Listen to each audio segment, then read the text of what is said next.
Bom dia. Uma pergunta que um aluno me fez seria: o que seria exatamente uma chapada, né? Como definir um morro, uma geoforma como chapada? Responder essa pergunta é mais difícil do que parece. Primeiro, porque chapada, da maneira que a gente entende no Brasil, é um termo que a gente só vai ter no Brasil, né? Essa geoforma de topo plano e uma alta declividade, quase uma escarpa nas laterais, ela existe em inglês, só que em inglês as pessoas vão chamar de mesa, trazendo do espanhol, muitos americanos, né, avançando ali por áreas que pertenciam antes ao México, América Hispânica, viram essas geoformas e usaram o nome em espanhol mesa, ou table mesmo em inglês. E a paisagem de várias juntas seriam tablelands em inglês. Mas no inglês, a definição está muito mais preocupada com a forma. No Brasil, quando a gente pega o termo chapada, já é uma preocupação genética e até geográfica.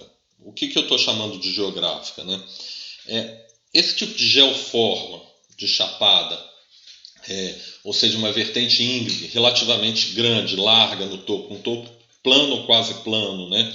E que esteja realçada na paisagem, ela quando ocorre próxima ao litoral, né, no Brasil a gente costuma chamar de tabuleiro, já não é chapada. Então teria essa diferença, né? Tabuleiro é uma forma mais costeira, próxima ao litoral, e chapada mais interior. Então vem aí a primeiro problema de definição em português, né? Você tem que ver onde está localizada. A mesma forma, olha que interessante, próxima ao litoral, provavelmente vai ser chamada de tabuleiro, mas no interior do país vai ser chamado de chapada. Bem, dito isso, há uma segunda questão, né? Em português se entende muito também chapada, ela deveria ter uma cobertura sedimentar, no máximo metasedimentar, metavulcânica. Em alguns raros casos se utiliza para cobertura vulcânica, né? De rochas vulcânicas. Então é aquela geoforma com essa determinada cobertura e com as camadas subhorizontalizadas ou horizontalizadas, né, para que o topo mantenha mais ou menos o mergulho das camadas, topo muito suave, plano, quase plano. Então teria que ter essas determinadas características, né? Aí também depois tentou-se definir o grau de declividade das laterais. Enfim, foram tantas definições feitas que quando foi ser criada uma lei para proteção da borda das chapadas, da vegetação na borda das chapadas, é importante proteger a borda, porque como a chapada é muito plana e é alta em relação ao seu entorno e as bordas são muito declivosas, né?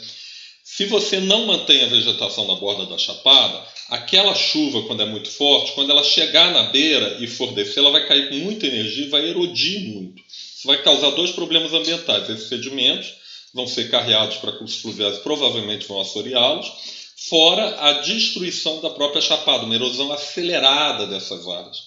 Então, quando se criou leis, né, de proteção da chapada, prevendo evitar esse processo, e prevendo a manutenção da vegetação no entorno, tinha que ter tantos atributos que eu me lembro que com uma aluna minha, a Fernanda Martins, de doutorado, já até defendeu o doutorado, a gente foi fazer um estudo e percebeu que todas as unidades de paisagem que o Brasil classificava, o IBGE no Brasil classificava como unidades de paisagem chapada, segundo a legislação, não eram chapadas.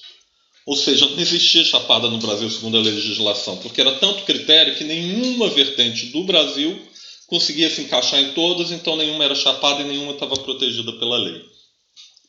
Então vocês veem como o assunto é complexo, né?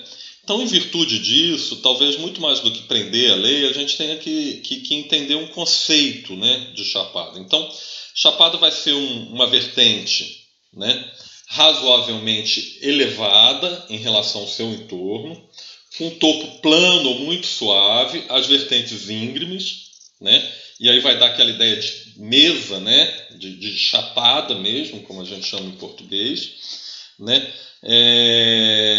De fato, uma cobertura sedimentar ou metasedimentar, né? Mas que a gente possa aceitar uma variaçãozinha nisso, né? Como falou, até vulcânica em alguns casos, porque senão vai ficar muito restritivo. Também não temos que determinar essa declividade se é 45 graus, mais ou menos, né? E que tenha uma superfície, né, pelo menos razoável, né? Porque senão aquilo vai ser muito residual, né? E aí não caberia bem como chapada. A chapada é algo largo, né? Então se fala, de um modo geral, em 10 hectares, pelo menos 10 hectares ou mais.